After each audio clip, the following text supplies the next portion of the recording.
crazy homeowner association president terrorized the neighborhood and put up self-made no parking signs in the middle of the night to get everyone towed. This did not end well for her. Here is what happened. Subscribe to Ripe on YouTube and click the bell to turn on notifications. The first one is titled A True HOA Horror Story. My very first place in college that I did not rent was a townhouse condo. Typical cookie-cutter 3-storied 4-to-a-section little cut-out of suburbia for beginners. I lived near the back of the development. This meant driving by and past the front units every day to get to and from work and school. Our HOA board president Sonja lived across the street from our HOA treasurer Zelda. Sonja was in her 30s, ran an illegal daycare out of her home, and I hated driving by her house after 3 p.m. or on weekends because her 2 elementary-aged kids would hide behind parked cars and run in front of our vehicle screaming, "Slow down!" I got really scared after this happened a few times and only drove 5 miles per hour through there, and the little rascals kept doing it. I spoke with their mom about how unsafe jumping in front of cars was. I am only going 5 miles per hour because I am terrified, and they are basically harassing me and our neighbors weekly. Sonja, on the other hand, says her kids are being neighborhood monitors, and I should be thankful for their diligence. What the hell? A week later at 7 p.m, after most of the residents are home, mostly young families, I pull in after working my retail job after class. I notice a tow truck, then 2, then 3, and wow, they are towing everyone in the neighborhood. I park in my garage and run upstairs and tell my roommates to move their cars from the street parking. They run out, and sure as hell, everyone who parked on the street is getting towed. There is 2 of my neighbors fighting with the tow drivers that they have always parked there. It is a parking area. It is in our homeowner's booklet. We whip it out and the tow truck drivers say they are just following orders of Sonja and they leave when the police show up. Sonja put up home-printed paper signs and signed a contract with the tow company in the middle of the day without telling anyone. The cops advised all residents that tomorrow this would be effective, but that the homemade signs Sonja made were not legal and there was no posted no parking signs.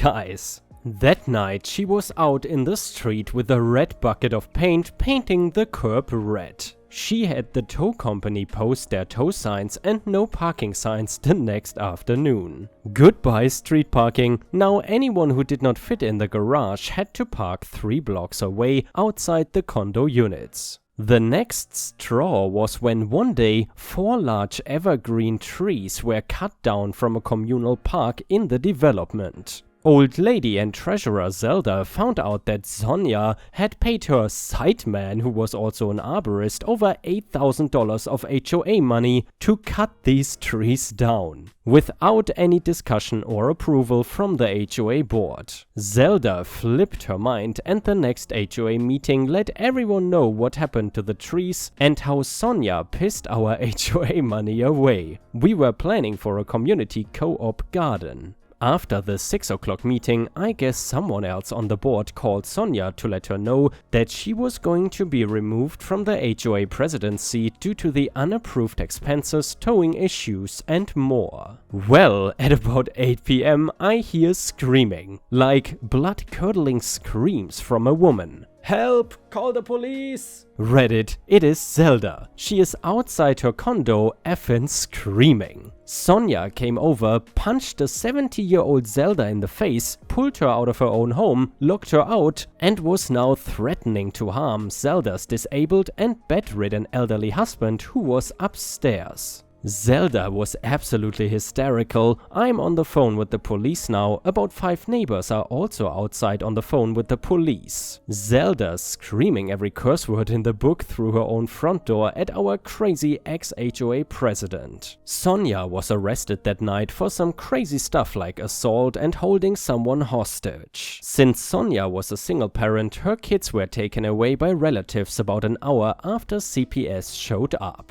Zelda had this gnarly black eye and huge scratches on her chest where I guess Sonja clawed her shirt and pulled her into the haymaker.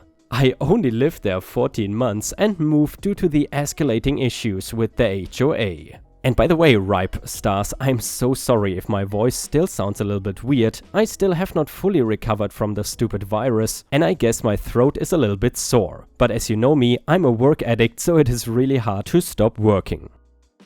The next one was posted by user srefnick on our own subreddit r/ripe stories, and it is titled "The Wicked Old Witch, My Salty Ex-Neighbor." Greetings all, this is the story of our horrible neighbor from back in the mid-2000s when I was a student. It is long, Ripe can read this if he likes. I attended undergraduate university in a popular university town in the UK. It is famous for having a great music scene and nightlife and being open to a diverse range of alternative cultures and lifestyles. So it was the perfect place for a bunch of young and energetic undergrads to learn how to be adults. I was lucky enough to make a lot of excellent friends in my first year. Myself and my 4 best friends, 2 men and 3 women, who lived in student halls on campus in first year, all decided to rent a house in town for second and third years. We ended up in a nice Victorian terrace, aka row home in North America, in a nice neighborhood. Many of our friends had rented other houses around the town in various neighborhoods. Ours was definitely the nicest in terms of condition and how nice the interior was. We appreciated that we lived in a terrace with somewhat thin walls between the houses, and you could always hear people moving around in the houses to each side. So we decided to not have any big parties at our house. When friends came around, we tended to host them either in the garden or in the open plan kitchen/living room on the lowest floor, so as to not disturb anyone. Luckily, many of our friends had houses more suitable for the kind of 6 PM to 9 AM all-out student parties that I definitely would not have the stamina for these days. In particular, our closest friend group rented a big house on a shabbier street mostly occupied by students, where you could go nuts as you wanted without causing any problems. So yes, we partied a lot, but we kept it in the club and at house parties elsewhere and did not bring it home.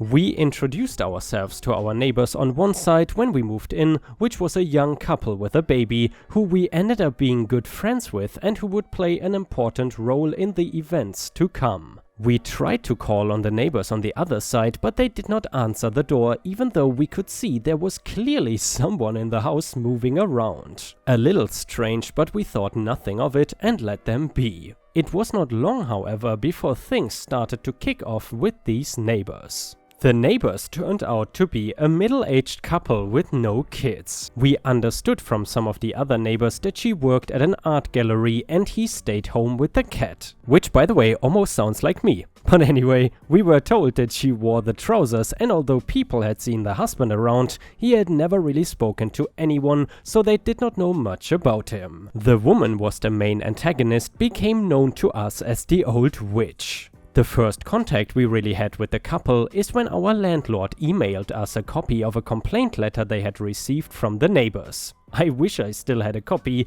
it was hilariously infuriating. Among the many accusations leveled at us were that we were making excessive noise by shrieking and whooping, talking in the garden, going up and down the wooden stairs, watching TV turned up very high, and having loud parties. We were still young and a little naive and took this letter extremely seriously, not wanting our landlords to think we were bad tenants. I took the time to write a letter in response, debunking each claim in turn.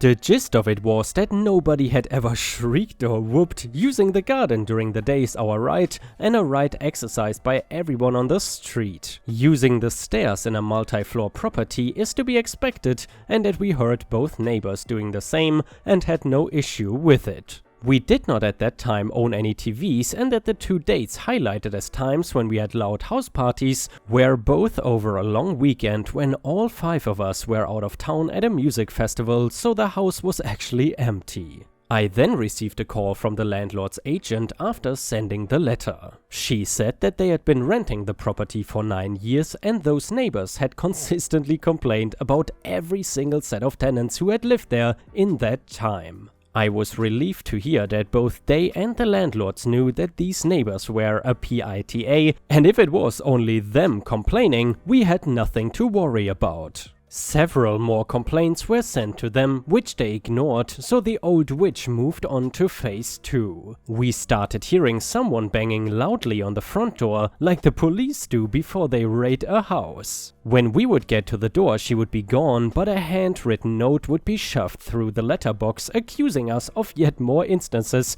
of waking them up in the middle of the night and ruining their lives. One of my friends took particular issue with these notes. She would scrawl snarky replies on the back of the notes and post them back to the next door.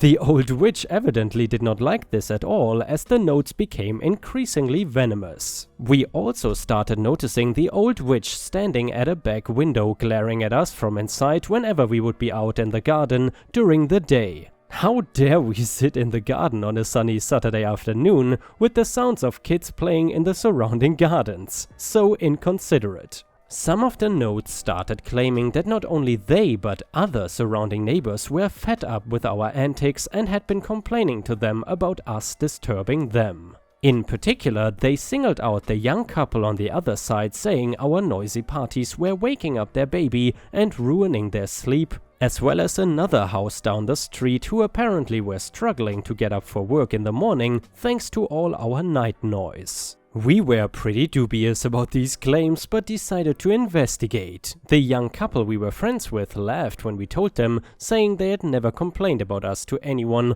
their baby was sleeping fine thanks, and that nobody on the street liked the old witch. Talking to the other neighbors mentioned was even more interesting, as not only did they confirm they had not been kept awake by anything we had done, but they said they'd been getting similar complaints from the old witch about them being noisy, and even one claiming that we had told her that they were keeping us awake. The street began to gossip about all this, and as more people began to compare notes, her pathetic attempts to manipulate everyone and stir up trouble were exposed. Another fun activity the old witch liked to do was to sneak out and put notes on people's cars. She was careful not to be seen, but we knew her handwriting by now. She and her husband had an old rusty SAAB 900 which never moved from in front of their house. I'm not entirely sure where it actually ran, yet the old witch had seemingly appointed herself as a vigilante parking enforcement officer. For context, our street was straight and narrow with cars parked either side and not enough spaces for the narrow terraced houses on it. Therefore, it was a baptism of fire in parallel parking for my inexperienced self, having formerly had the luxury of parking on my parents' driveway. I had no choice but to learn how to precisely parallel park, usually in spaces too small for the larger cars to use, or face driving around forever or parking far away. The old witch put notes on my car several times, chastising me for taking up 2 spaces with my inconsiderate parking. In each case, I had parked in one space just big enough for my small car, and then another car had come and gone around me, occasionally leaving half space gap in front or behind. I saw that the notes were showing up on a lot of the cars parked nearby. One Peugeot 206 seemed to be targeted above all others though, with 3 angry notes on the windscreen at one point. We found out from our friends next door that the old witch was convinced that the car belonged to one of us and was targeting it for that reason. In fact, it belonged to someone who had recently moved in over the road. God knows what they must have thought about it. All this led to our first act of revenge against the old witch. As well as studying, I had a part-time job working an admin role at the county council to supplement my student loan. One of the teams I worked with ran the back end of parking enforcement, processing parking tickets and responding to appeals. One of the women kindly let me borrow a few parking tickets together with the yellow and black sticky plastic envelopes to apply them to the car with. This was actually a big no-no and could have gotten us both fired, but we were not worried. I had a fun few weeks writing out parking tickets for things like being a shriveled up old cow and practicing witchcraft within a controlled parking zone and sticking them on her windscreen. They were not real tickets as they had not been logged on the system and had no PCN number, they were just troll tickets. I was not there to witness her finding any of them, but my housemate saw her finding the first one, apparently losing it and screaming for her husband to come out. Phase 3 started about a year into us living at the house. The door banging and post-it notes stopped, and instead the old witch started banging on the walls. She would do this at any time of day, sometimes for no discernible reason, other times when someone climbed the stairs or flushed the toilet. Occasionally we would bang back, but this was usually a bad move, as she would retaliate by banging for extended periods and would sometimes even start up hours later during the night, clearly just to wake us up. It was very annoying indeed. We tried tiptoeing around for a while to see if she would stop, but she didn't, so we gave up on that. We tried going round to discuss it, but she would never answer the door. I had finally had enough near the end of our second year in the house, when we were all sitting in our final exams for our degrees. Unfortunately, my bedroom was on the top floor and evidently next to their master bedroom, so when she decided to bang during the night, it was against my bedroom wall next to my bed. One night I had gone to bed reasonably early, as I had an exam at 9 AM. At 3 AM I was woken up by more sustained banging going on for about 20 minutes. I was so angry that I broke my rule and started banging back. She then placed a radio tuned to a talk radio station against the wall and left it on all night. I could not sleep and eventually had to go downstairs to sleep on the sofa.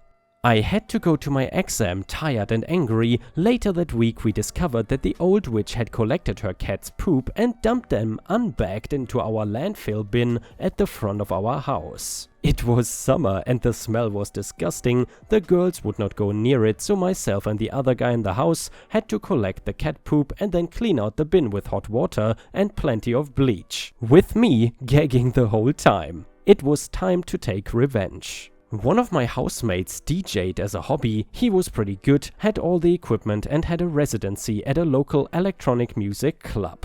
And before you ask, he used headphones when he was practicing mixing at home. He also produced drum and bass tunes on his MacBook Pro and had various music production apps and a couple of synths with an external MIDI sound card.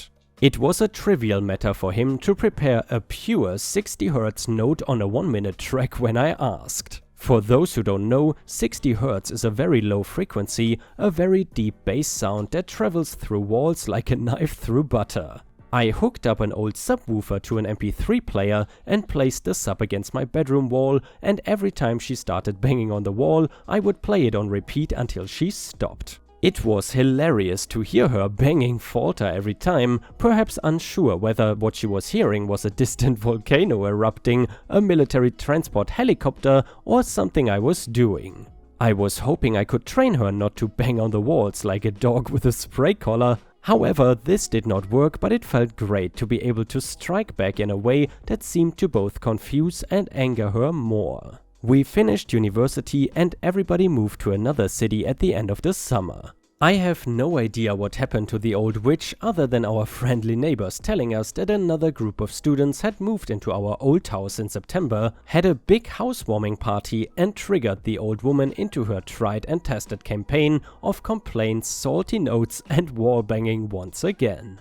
We found it all pretty funny much of the time, but not funny enough to justify the annoyance and inconvenience. What I take away from it is that the old witch never came to speak with us once, preferring to send notes or bang on the walls. Nutty as she was still a big coward.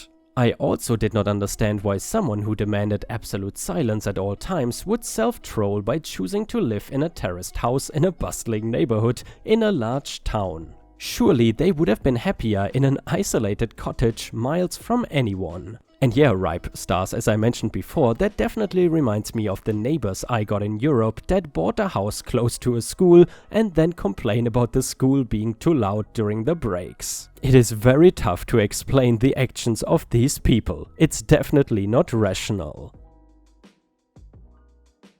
The next one is titled Ice Cold Revenge. About 15 years ago, I worked in a sort of local computer shop. It was not a big chain or anything, it was one of these old school family run places. Kind of charming if you ask me, because they are not so common anymore. The boss had an acquaintance who would come visit him, let's call him Dave. He would be in the back area with all of us along with the stock, CPUs, RAM, hard drives, GPUs, etc. Because we were all friends, stock checking and keeping was very lax, but we trusted one another, so it was not a problem. But suddenly, things were going missing and we could not work out what was going on. We all suspected it was Dave, but could not be sure. Around that time, there was a very popular screensaver doing the rounds. It was a very photorealistic 3D aquarium screensaver by Jim Sachs, and everyone wanted it on their PC. I had it on my work PC, and when Dave saw it, he immediately asked for a copy,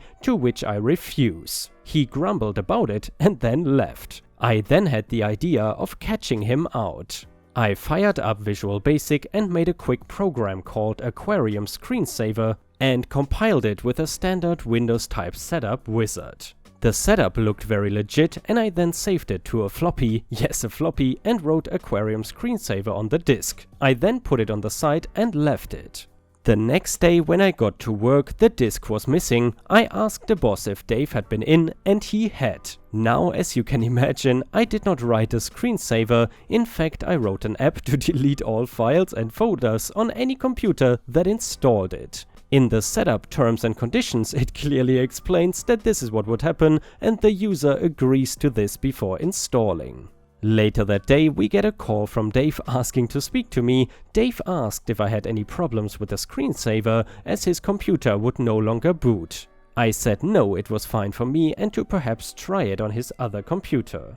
A few days later, one of the other staff told him I had made this program, and he stormed into our shop to face off with me, but soon backed off when I reminded him I had not given him the screensaver. So we proved he was happy to steal something, and we got petty revenge. And yeah, ripe stars, I would say that's a big life lesson. If you install anything, or actually before signing anything, always read the terms and conditions. Although I would think that if you put in the terms and conditions that you will install a virus with this program, I don't think it would hold up in court. Anyway, thank you for watching. I hope to see you again tomorrow.